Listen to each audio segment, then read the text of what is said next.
Bismillahirrohmanirrohim. Assalamualaikum warahmatullahi wabarakatuh.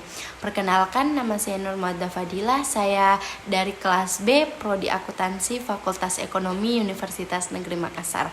Pada kesempatan kali ini, saya akan memaparkan hasil kerja saya yang diberikan oleh dosen sebagai ujian akhir semester. Langsung saja, nomor 1. Solusi untuk mengatasi perekonomian nasional regional yang melanda dunia saat ini dituju dari sudut pandang mikroekonomi. Nah, di sini salah satu cara untuk menggerakkan pemulihan ekonomi nasional maupun regional adalah konsumsi dalam negeri itu sendiri. Nah, semakin banyak konsumsi, maka ekonomi akan bergerak. Yang dimana konsumsi di sini sangat terikat dengan daya beli masyarakat itu sendiri.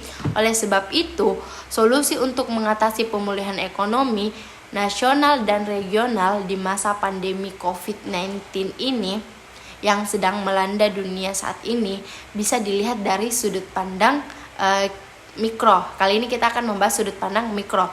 Sudut pandang mikroekonomi adalah untuk mensejahterakan UMKM dengan pemerintah memberikan prioritas dukungan terhadap UMKM dengan alokasi anggaran yang besar, bisa membuat karena UMKM saat ini memiliki peranan penting dalam pertahanan perekonomian bangsa.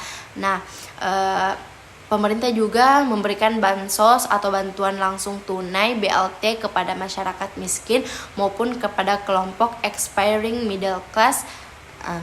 Dampak dari pandemi dari sisi ekonomi mikro memberikan tekanan pada perekonomian baik dari sisi permintaan maupun penawaran. Nah, pemerintah harus menerapkan berbagai kebijakan khusus bagi UMKM agar mampu melewati tekanan ekonomi sebagai dampak pandemi COVID-19. Nah, adapun kebijakan khusus atau anggaran yang diberikan pada UMKM oleh pemerintah yang harus diberikan adalah subsidi bunga pinjaman, penempatan dana untuk restrukturisasi kredit, belanja imbalan jasa penjaminan IJP, PHA final UMKM, serta pembiayaan investasi kepada koperasi, dan juga pemerintah bisa melakukan usaha untuk mendukung dalam dunia digital UMKM. Pemerintah harus memberikan dukungan terhadap UMKM dalam bentuk pengembangan, pembiayaan, pinjaman, dan kemitraan. Nah, kemudian untuk mendukung tingkat daya beli konsumen terhadap UMKM, maka pemerintah harus memberikan bantuan sosial atau bansos yang merata serta sehat tanpa adanya diskriminasi oleh pihak manapun.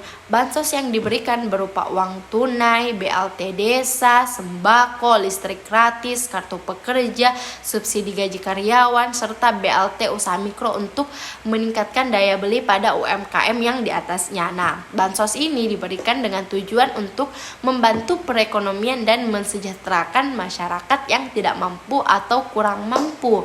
Nah, di samping itu juga dapat meningkatkan daya beli masyarakat kepada produsen atau UMKM dalam penyaluran dana.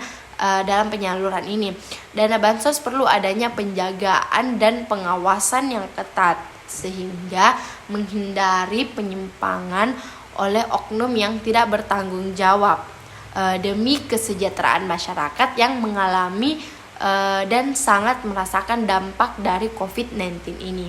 Nah, kemudian yang kedua itu di sini ada problematika pada sektor ekonomi mikro. Nah, ada 8 problematika, akan tetapi saya hanya memilih satu.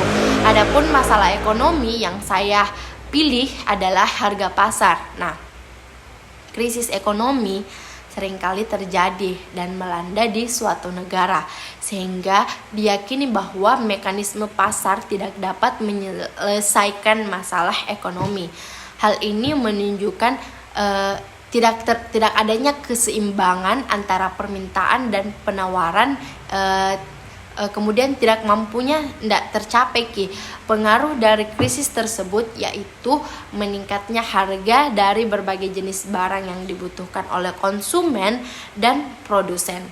terjadinya peningkatan harga di pasaran tentu saja akan memberikan dampak pada konsumen dan terhadap sistem perekonomian secara nasional. Nah, peranan pemerintah dalam mengatasi permasalahan ini tentu saja sangat dibutuhkan dan sangat besar. Nah, ini solusinya ya. Nah, pemerintah harusnya memberikan kebijakan tentang harga dan tentang harga dasar dan harga tinggi. Nah, tujuan ditentukannya ini adalah harga dasar untuk produsen terbantu, sedangkan harga tinggi untuk membantu konsumen, karena jika ada harga tinggi maka bisa membantu konsumen dalam membeli sesuatu. Nah, mungkin itu pemaparan saya untuk materi kali ini atau untuk ujian akhir semester ini. Kurang dan lebihnya mohon dimaafkan. Syukron. Wassalamualaikum warahmatullahi wabarakatuh.